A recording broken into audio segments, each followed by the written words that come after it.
DIY. Okay, DIYers.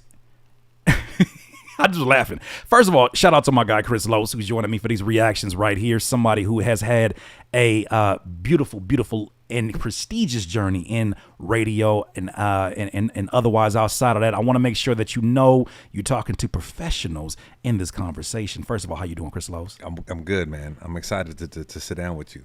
Can we talk about this video right here? This very odd interview that popped up. The billionaire Michael Rubin, who's responsible for the all-white party that you may see that happens on the 4th of July, the one that Drake was in there looking real tired at because he probably was sick of hearing "not like us" in everywhere that he goes, including the grocery store, the elevator. Yeah, it was a lot of fatigue. The jazz clubs, yeah. Anywhere he can go with the Democratic conventions. So, Compton College. I mean, I don't know why he would be at Compton College, but that's it. Well, with that said, Michael Rubin was on an interview, and first of all, I scratched my head asking why is he on The Breakfast Club right now, and I wonder how much. I'm looking at Lil Yachty, I'm looking at the interviews he's doing, I'm just like, why is everybody going on this PR run, it seems, for Drake? Nonetheless, that's not even the main topic. We're going to get into something that he said that we can expand upon, but the main thing here is, for whatever reason, Michael Rubin, a friend of Drake's, felt very, very comfortable talking about what he perceives as an issue in black culture.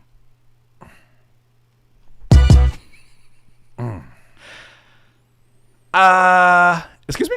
I'm going to just play the clip, and obviously we're going to react to the stuff that we hear that is worth reacting to. But check this out. This is Michael Rubin here, and the caption here, this is posted on Twitter by Glock Topics, and he says, Michael Rubin says he hates that the black community tears down Meek Mill and claims Meek Mill doesn't have a gay bone in his body. Okay, I'll let him explain that, but let's keep going. Like about that is it doesn't bother me for me. It bothers me that it actually, when I see the narrative of a really good friend of mine like Meek, and people trying to, again, if he was gay, which there's not one gay bone in his body, who cares? Number one, Wait a minute. That's a crazy way to start this thing off. Kurt. Huh? Kurt. Huh? What is a gay bone?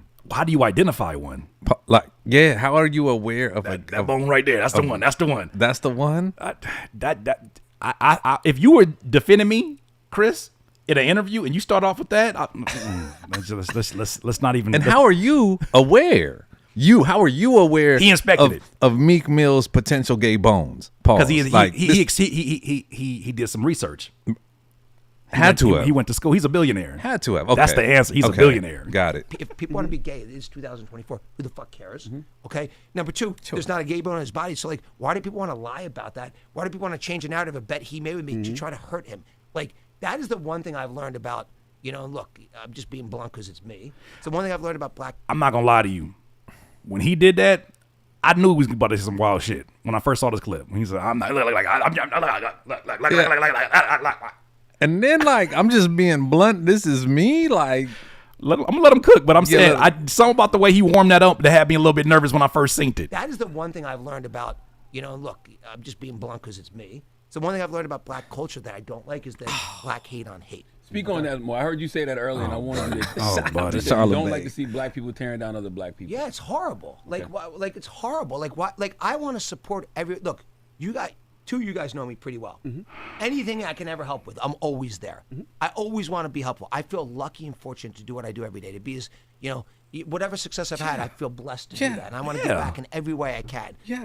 In business and in charitable things. Kurt, hold that right there. Hold that right there. Yeah. Because he should feel good. Right. Because you're getting to come and be a billionaire off of black folks, and they're letting you be around to be involved in the business piece. So okay. Right. Well, I mean, and I'm my thing is the thing he's mentioning, I don't necessarily draw issue with it. It's that piggybacking off of the back of the other statement that you just said. Because I kind of feel like, that the famous meme, you done fucked up, right? I have a feeling that he said that. Hold on. Somebody's gonna have to tell the truth, and I'm gonna tell it. I got a feeling he said that, and he was like, oh shit. Yeah. Why'd I say that? I know usually as a billionaire, nobody gonna call me on nothing. But why I say that? And he got to go commit to it. He like, I'll be out in the community. Come on. But the statement of he hates black on black hate, I've always, and we're going to get to these schoolboy Q comments in a second because I think he hit it right on the nail, but I've always had an issue with anybody who poses things as if certain activities, certain means of hate only happen in one particular community, or that it's so personalized that it separates itself from quote unquote white on white hate, or hate is hate. Asian on hate. Hate is hate. And it exists in every single race you can think of. Yeah. But why do you think that it gets a magnifying glass in your opinion? On him saying that? No, on just the idea of black on black, anything, violence, black on black. He's saying, I don't like the black on black hate. I'm wondering how much that's a statement of, because rap is predominantly black folks, he's using that as an opportunity to say, is he making a statement about rap culture? Or is it just, it seems like it's just black culture in general, which is crazy. Well, I think that's just the moment that we're in, where it's the clicks, right? So when you're doing it for the clicks, for sure, the hate is better. But like, we never hear about how so-and-so helped so-and-so out. That'll hit the headline and kind of fly with another 3 of these. Right. So I think that's why, just in general, black on black is even a thing, because it's like, okay, as soon as someone sees this, someone's going to feel some type of way and click on this to see more. That's real. So this That's works. Real. So I'm going to just feed this. FN just said it's magnified to dehumanize us. It's not about rap. He said, yeah, you're right. He did say about black culture. But the thing that we're missing is a context where, how did it land to this conversation? Yeah. The conversation before this, which, I mean, obviously I can't play it off of their channel because they flag every video that has it. So we're trying to work our way around it. But they were having a conversation about the way that hip hop culture treats a Meek Mill or a Lil Baby whenever they have their moments of embarrassment or their fall off moments. And it led to this, which is still a weird transition, but it led to the conversation about, I just don't, and that's where I start feeling like, if I'm the rappers that hang around him, I know this ain't the first thing he said that had you like, why my boy say that? If that's your boy, why my boy say that? Boy. But he said that in private, saying this in public and like thinking like I have the right to say this is already wild. Yeah. But Kurt, you and I both know too, like in this industry, right? There's like your boy, and then there's your real friends. Yeah, like, yeah. It's got to be your boy because this is good for business. Right. And then there's your friends, and so yeah, I think at this moment the business dealings got to be feeling mad weird when you're watching your boy.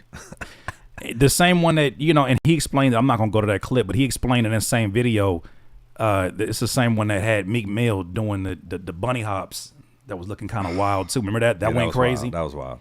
He did the bunny hops, and he said it was Meek Mill's idea. We were doing a bet, and he came up with it, and it's like, come on, fam. Like somebody got to be the adult in this room and says, okay, we can do the bet, but don't put it on camera. Yeah, delete the video. Like, delete the phone. Like, what are we doing? Like, stop. delete. At some point, you have to take some accountability of what's happening in this, especially if you're going to talk so boldly on a culture that you're not necessarily a part of. Like, what are we doing here? Yeah. But I'm going to let them finish the rest of that. Why does someone want to bring somebody else down? Let's try to build everybody up. Like, I'd be It's called human nature, by the way. more excited if I'd be more excited to see one of my friends do something that's 99% less meaningful to me, but it would be really meaningful to them because I want them to do great. I want everyone What are we around talking me. about here, I man? don't like. Kurt, what are we talking? What did he just? Is it? What kind of English is that? Is that if that's how English translates in billionaire rooms? I don't understand. I don't want to this, be in man. there. Keep me a brokey then. I don't want no parts of that, because if I got to sit in here and listen to this, look, you see what my hairline going already. Imagine what's going after conversations like this. No way. And I also draw issue with using an isolated situation to make a generalized statement about an entire group of people. Like, I don't even feel, even me being a black man, I don't feel the freedom to make a generalized statement about all my people, because I don't know what it's like to be black in Australia. I don't know what it's like to be black in Brazil. Like, my black experience is not the only black experience. So for even me as a black man to say that there's a certain amount of reservation, but I won't get hit the same way because it's like, at least you're a black man giving a experience. But this is somebody who, This is not a black man. hey, you're good at making money. Who told you you're good at cultural conversations? Cause you see what I do in the community. Come on, man. Come on. That and looking real comfortable in doing it. You see what I do in the community, man. Let me talk about this black stuff. Two Come of on. y'all know me. I done funded your charity events. hate Y'all it know here. me. I hate it here. What are we doing? watching, you know, there's a little bit, and you tell me, you guys correct me if you think I'm wrong. I think there's a little bit of a black culture of like, it's black hate on hate. It's like that black judge that Meek had that hated on him and wanted to go extra hard on him. Like, it's like, stop it. like it's what people always say to me. It's like black hate on hate. And so I think People always say to you, who are these people? Got it. Somebody gonna have Who to are these tell the truth, people, and I'm huh? gonna tell it. Is it only your black friends who are saying that? It's nasty. Cause my thing is like it's already bad enough you got an all white party. And Let's just sit. No, let that just sit. Let that just sit for a second, huh? Hold on. Gonna have to tell the truth, and I'm gonna Shout out to his friend. It's already bad. We got an all white party. We gonna talk about that first. We got an all white party. Like, we all gotta wear white at this party. And you gotta just check the optics. I never want to be so rich that I just have no kind of sense of direction around me. You already have an all white party, and you're talking about the issues with black people and black culture. Yeah, I'm with y'all. Some of y'all was already saying like, no, it's not just rap culture, it's black culture. No, he is going straight to black culture, which is insanity. To feel that comfortable. I can't speak to things I don't know about, Kurt. Like, there's no way I'm gonna come in here and and tell you that this is the best way that you should create the illest sneaker. Right. And this is the fabric and material you should use, and this is how you should do it. Like, I'm Facts. not just gonna speak to things randomly. Come on, man. He's got friends that are black. So that's his best understanding of it, which is cool, and that's fine. Like, but don't go jumping into the deep end of that pool over there, man. Can you imagine? Hey, I got it from here. Hey, Meek, no worries. I can take care of this one. See, the thing with black people, that just already made, I just get triggered. Why I make up an example that triggered me? it's terrible. I think it's something that I think it's culturally wrong, and I'll probably get killed for saying Let me fix your camera and see what's going on with that. Yeah. Appreciate that. I don't know what that is. Hey, man, I like my That colorway is colorway, crazy. though. No, Yeah, the the colorway is crazy. colorway. I'm not even gonna hold you. Okay, that's good. Thank you for the heads up. It definitely froze him. That's that. And hopefully it ain't that billionaire internet getting over here. Yeah. We ain't like that comment. Just reacting. That's all that's going on Just here. reacting. and it's because I'm glad you're saying it openly. If this is the conversation, He said, "I'm glad you're saying it openly." Yes. Somebody gonna have to Solid. tell the truth, and I'm gonna tell it. Thank you. I'm glad you're saying it openly. Now that we know how, tell me how you really feel. Yeah. that are being I have it had all the time with- amongst, yeah. I want to hear this. Yeah, so I think it's wrong. I think, like, why do you not want to build everyone up around you? Why do you not want everyone around you to do great? The best Kurt, way. everyone? Everyone. We're just talking about everyone to do everyone's and great is to everyone's push now? each other up. Okay. That's crazy. That is wild. Okay, so before we get to his apology, because he already made an apology, right? He had to have left the room. And, Billionaire, I'm sure somebody called his ass and said, "What are you doing out here?" Schoolboy Q jumped in the mix of this, and I want to make sure that we get this situated first. Man, I like what Schoolboy Q here said, because he said what I think a lot of us are thinking.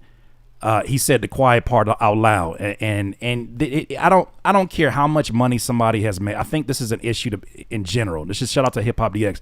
There's an issue in general with thinking that just because somebody's made a whole lot of money, that means that they can speak truth to every aspect of your life, and that's just not the thing. I think that's one thing. After Gen Z, Gen A is gonna come in and really, really cut that completely out. With that said, though, I want to navigate over here to this article because I think this is really, really interesting. So, the headline reads, Schoolboy Q takes issue with Michael Rubin's complaint, the one you just heard right now about black culture. It says, Schoolboy Q, this is written by Will Shube. He says, Schoolboy Q doesn't approve of Michael Rubin's complaint about black culture. We already read about that. We already listened to it. It says, Rubin, who is also close friends with Jay-Z, Travis Scott, Lil Baby, and other prominent black entertainers at it. You guys correct me if I'm wrong. That's where he got the text from. That's where he got the one. I think he had to be Jay-Z. I think Jay-Z was the one like, my man, hey Michael, got a quick second? Let's talk about this. After a clip of Rubin's comments circulated on social media, Schoolboy Q weighed in and wrote on X, "Brah, I'm cool on this app. This shit out of control, dog." Crying emoji face. Before adding, "No such thing as black on black anything. What the fuck?" I mean, come on, Schoolboy. Come on, talk about it. Talk about it. In a more critical post, which has since been deleted, it's finna get wild. It's finna get wild. The TDE rapper said, "You know what I don't like about you N-words with the ERS?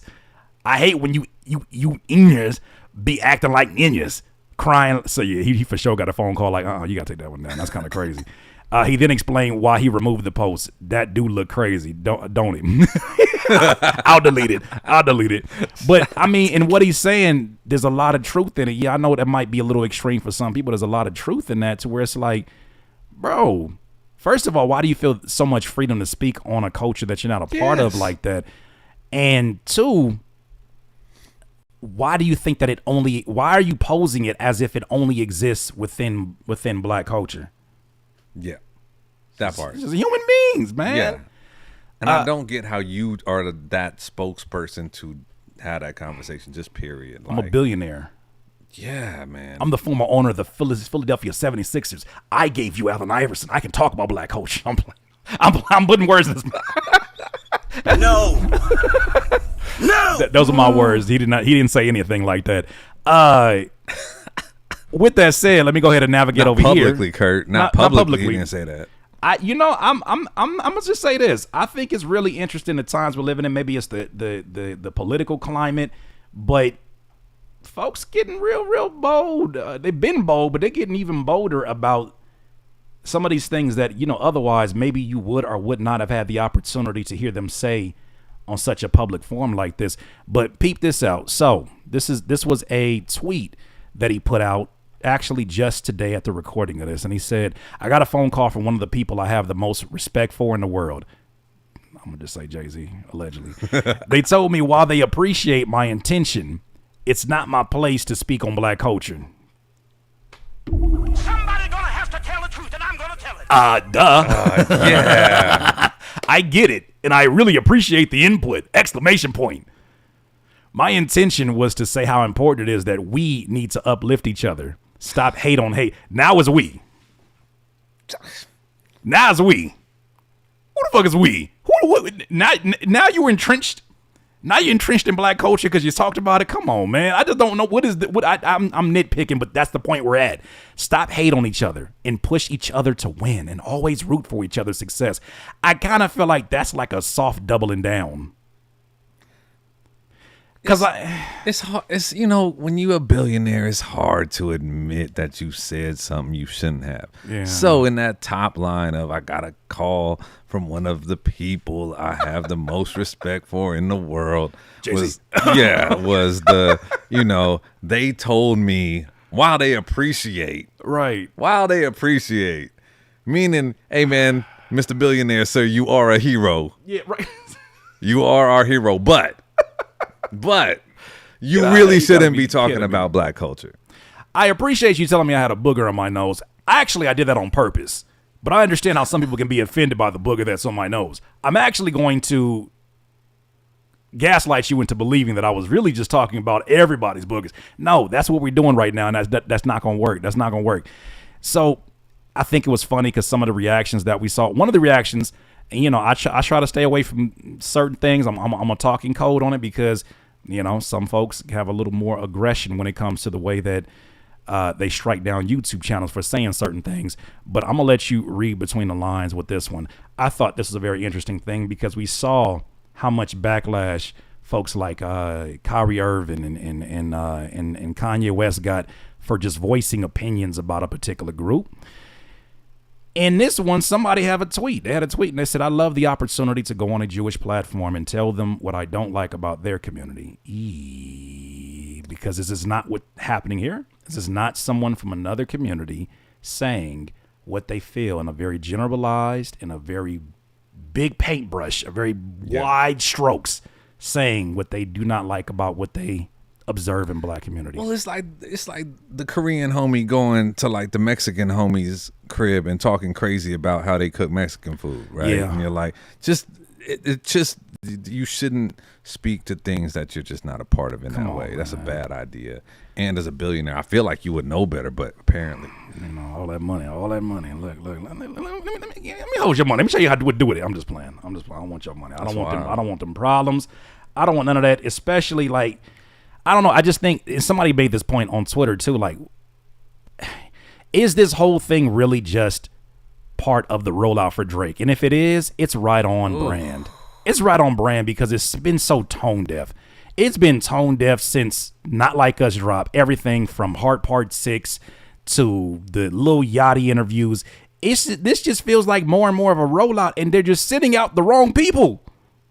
But then Kurt, like he came, like was part of that rollout to talk about the no gay bones in Meek Mill body. Like that was a freestyle. That was a freestyle. He's like, I'm at the Breakfast Club. I got to get a freestyle off. Okay. That is insanity. Okay, so just when you thought that was the only thing he had to offer in this conversation, this is a nasty rollout, a terrible rollout. I'm with you, Dwayne. Michael Rubin says it's true. This is semi-related because this obviously still relates to the Kendrick and Drake back and forth. Michael Rubin says it's true that Kendrick Lamar, Not Like Us, was not allowed to be played at his all-white party.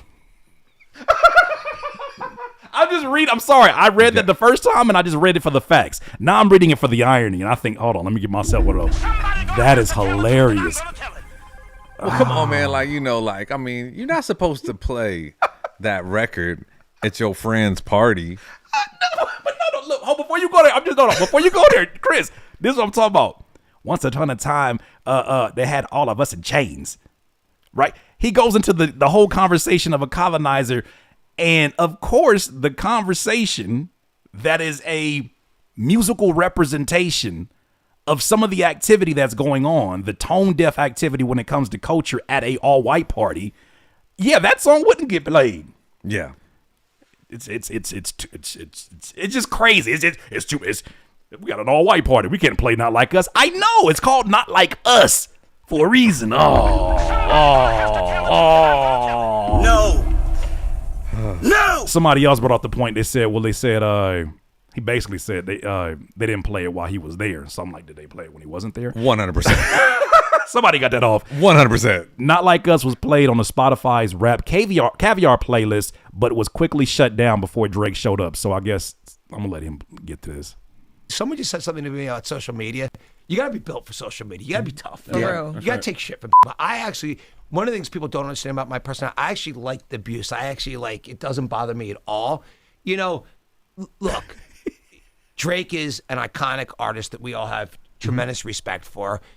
Obviously you can't, what I said to Drake, and I really believe this is a great test for him. Like, you can't get to where he's got to and not have people coming for you. I know. He's failing terribly. What is going on here? Tell the truth and I'm gonna tell it.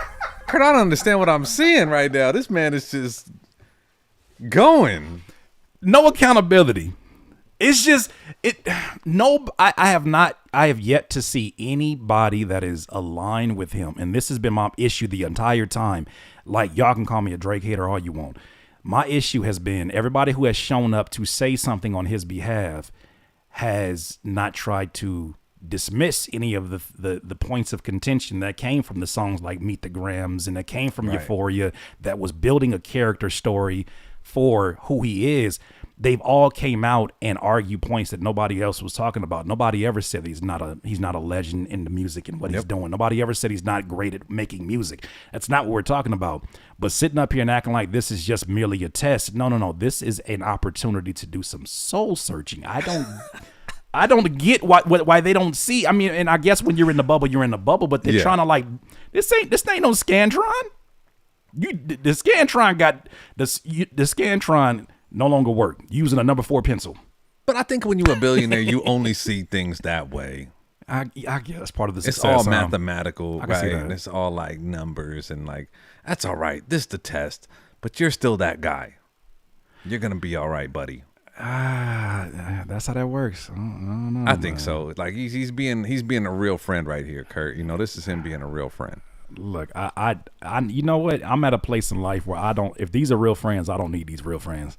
I need. If Chris Los is gonna do an interview and you talking on my behalf, I need you to go and be like, I'm not gonna lie, man. That's my boy, but he got his ass handed to him. He gonna be all right because he a fighter. He a fighter, Yep. but truth be told, he got his ass handed to him, and he need to do some soul searching. Yeah, he's doing something right now. He away. He gonna be away for a minute, man. Come on, He man. away. He gonna be he gonna go to an island for Yeah, a second. he gonna be away He gonna for a shave minute, his head man. off. He gonna shave his hair be back. bald. He gonna be back. He back. He'll be back. You know, I sleep with one eye open. I know right now, you know, we're in 3 businesses, people coming for me in every business every day. And that's part of, you know, with success comes, you know, more competition, more hatred. And, you know, the best people show why they're the best. And if you're not the best, you crack and you fall apart. So Right. I think this is a great test for him. I think, you know, he's going to come out with, you know, lots of incredible music. And I think Drake people, will be fine. right. I think people are going to say, that's why Drake is Drake. I think social So I media- like that test for him. I like that test for him. I like that test. It's crazy. That's a crazy way to put it. You know, Chris, I'm really looking at this and I'm like, what if this is the part of the movie The Titanic when everybody kept talking about how indestructible it was? It could never sink.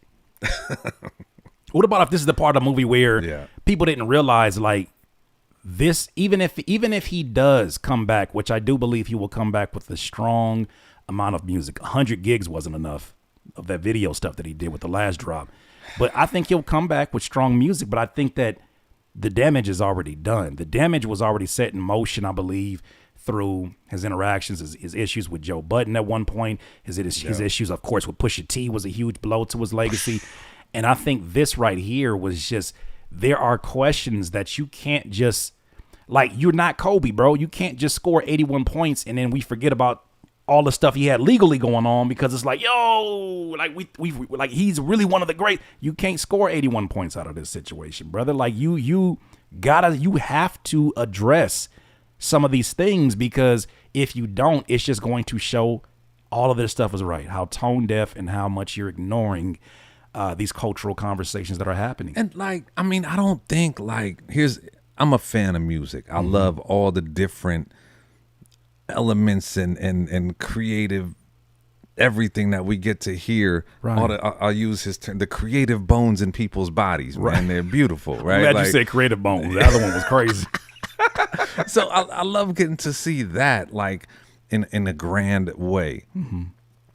I also don't think that like I'll go back and like I'm thinking of like a Brand Nubian album, Right. And it was like just fire albums, DOS Effects, or certain DJ Quick albums. I'll reference and these like really cool things that did well in a space. Now, were they selling out tours and doing big stadiums and all of that? No. Were they dope? Were they appreciated? Absolutely. Absolutely. Right? Was it necessary to this full picture of what we have in hip hop culture? Absolutely. But I don't think I've never seen an artist be the best rap battler while painting your fingernails and putting it on your Instagram and wearing barrettes all together. He cooking today.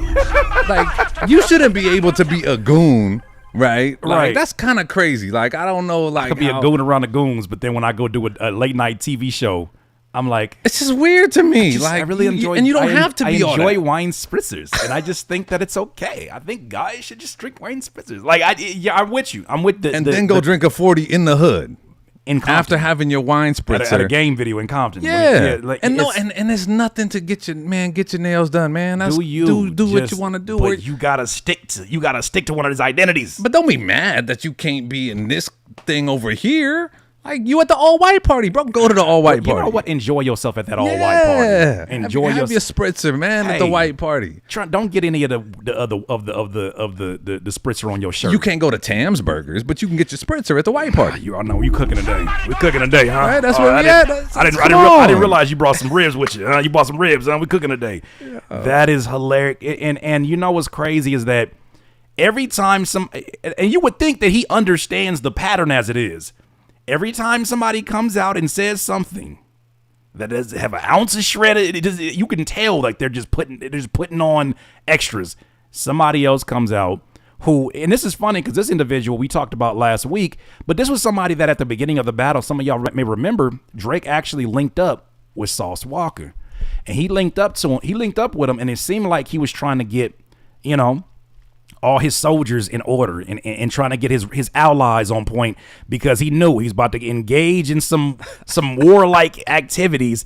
And in the midst of this, Sauce Walka was one, because, you know, at one point in time, he said a lot of the same things that Kendrick was saying about, you know, Drake being a colonizer and things like that. He said these things, but because he's an independent artist, maybe because he didn't have as big a platform, you know, it was quick for people to basically say, oh, you're hating and you're just jealous. And that's why when people say, oh, where did all this Drake hate come from out of nowhere? It's like, no, these people felt like this before. It's just that the timing was bad. And if you understand timing, you realize, like, no. Right now is not everybody hates Drake. It's everybody's now finally speaking on how they really felt. Yeah. And there's ample opportunity. Well, Sauce Walka did not skip his opportunity to do that. Matter of fact, I'm gonna have to cover this up because they're for sure gonna flag this video. Matter of fact, let me do this. I'm gonna just grab this and I'm gonna put this over the top of the video. Where's my image here? Make sure y'all definitely hit that like button while you're in here. I definitely appreciate y'all having this conversation. I definitely want to come back to you guys and have more dialogue at the end of this. Yeah, shout out to y'all in the comments, man. We're going to get to these story, man. Shout out to my guy, Chris Lowe's. Okay, so here we go. This is Sauce Walka, and this is him recently on the very same Breakfast Club that Michael Rubin was telling you black people, telling us black people, telling all of us. He wasn't talking to me. He was talking to you. He was really talking to you. He wasn't talking to me, because tell me how to black. Anyway, Sauce Walka starts to talk about a little bit about what's happening in this Drake moment. And this is connected because, once again, it's talking about the preservation. It's talking about the respect. It's talking about the gatekeeping of black culture and the necessity of doing that, specifically in music. I'm going to let them cook here. I'm gonna stand on the business regardless of whatever. It's funny though, because you called Drake out for cultural appropriation way before Kendrick did. I did. I definitely did. And if my whole city would have supported what I was on back then for the reasons that I did it then, we would have got the same reaction that Kendrick Lamar in California did. Mm-hmm. That's an interesting statement. That's an interesting statement. Because these are very different type of artists between Kendrick and Sauce Walka. And it's talking about very different regions from Houston to L.A. Yeah. How do you feel about that statement? Do you feel like it could have been the same kind of reaction? It's not the same. Why do you say that? Why do you say that? Because it's Kendrick. Facts. That's it, right? Like, at that point, it's like, yo, this is Kendrick. This is Drake. Right. This is what's going on.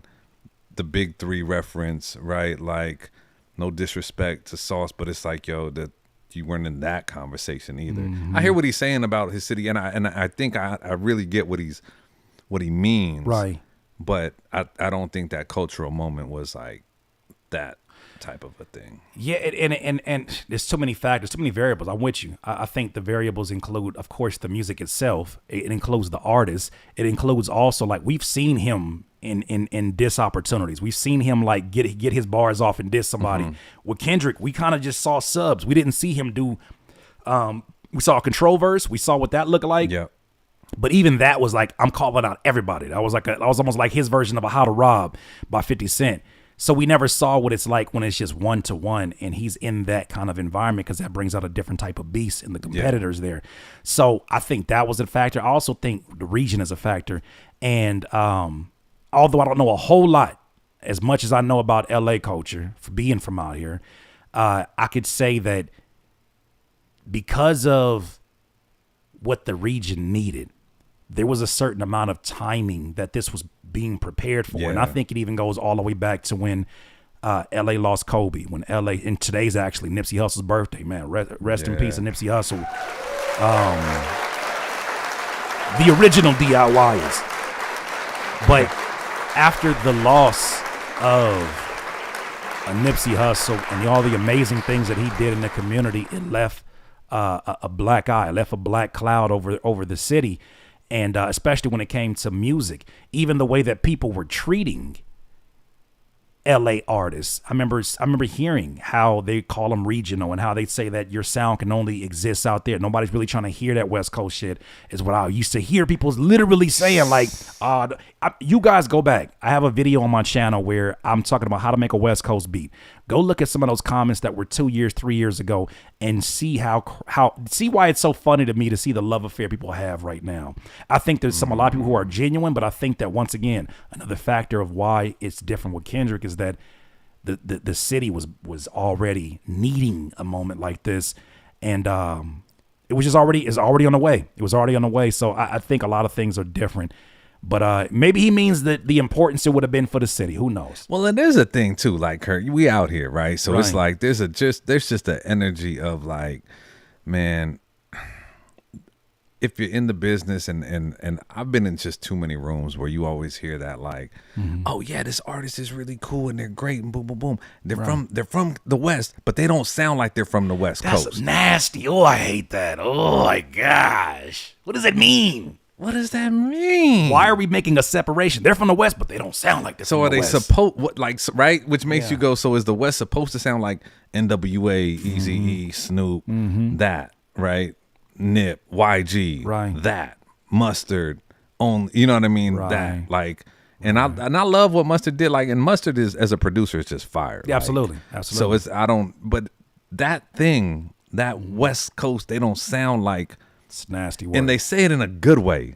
Right. Like it's supposed to be like that. Like, you're not supposed to have pride in your region. You're not supposed to sound like what your area sounds like. And it's like, no, we've been given the cheat code by artists and by legendary artists and legendary producers before of what this sounds like. Even before them, the 80s funk bands that established that this is the temple. This is the kind of this is West Coast funk, right? Yeah. Even before that, this is West Coast soul. This is what we bring. Like, these have already been cemented in the DNA of the music we're listening to. So when you hear people that are saying this, that most times are not of the culture, right? It is supremely frustrating. He got some more, though. He getting into it. I think that was really interesting. He starts to kind of really start to cook in there. And I think it's just a beautiful thing with, again, no discredit to either one of those artists, because, again, I have nothing to do with that shit, and I don't give a fuck about that shit, because I'm a millionaire. I'm Sauce Walka, and I made it. I beat the blackball of the rap games, of those type of scenarios. But to speak on that particular situation, is that it's just a beautiful thing to see the outcome of a entire city and then entire state standing behind an artist that represents them well and represents their culture and just trying to defend for their culture, and the culture itself not trying to mediate or prohibit their artists from fending for their culture, but instead standing behind them and supporting that ideal. And that's the difference between appreciation and appropriation, and that's what creates a bigger landscape of economy and opportunity for that city. Appreciation versus appropriation. Now, first of all, I'm so sorry that I almost touched these beautiful Jordans that you got on here. It's all good, man. It's all good. I tried to blow the candle out using my hand, and you know what it did? It ended up, the candle's still going, which is crazy. First of all, but you've created some beautiful wax art. You got to see the art table. We got to see. They don't see this, but this is art. This is terrible. This is actually terrible. And I have to take this tomorrow. I just hope that it just. Anyways, but he talks about there's a difference between appreciation and appropriation. I love the fact that he's separating the two.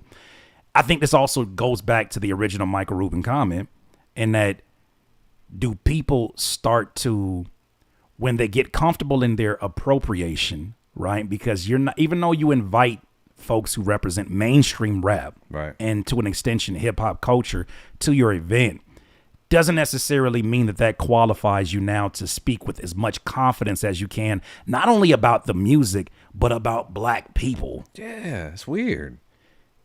And I feel like that he's kind of alluding to that is the issue with when the lines are blurred between appropriation and appreciation. And it seems like right now, the big argument for Drake is that so much of this is appropriation. You talked about it earlier, that you know, doing the nails. I feel like to a certain degree that's an appropriation of younger a younger Gen Z type of culture, right? Yeah, yeah. The barrettes in the hair, I believe that's from Texas. It's from Houston base, and it's like you keep doing this, and then your answer to all of the criticism is to keep putting out people who are just as tone deaf culturally as you are. It's not a winning formula. Yeah. Yeah, I don't understand it. Oh man, I don't know what I'm gonna do about this table. This is crazy. I'm gonna figure it out. I ain't gonna panic. Oh man.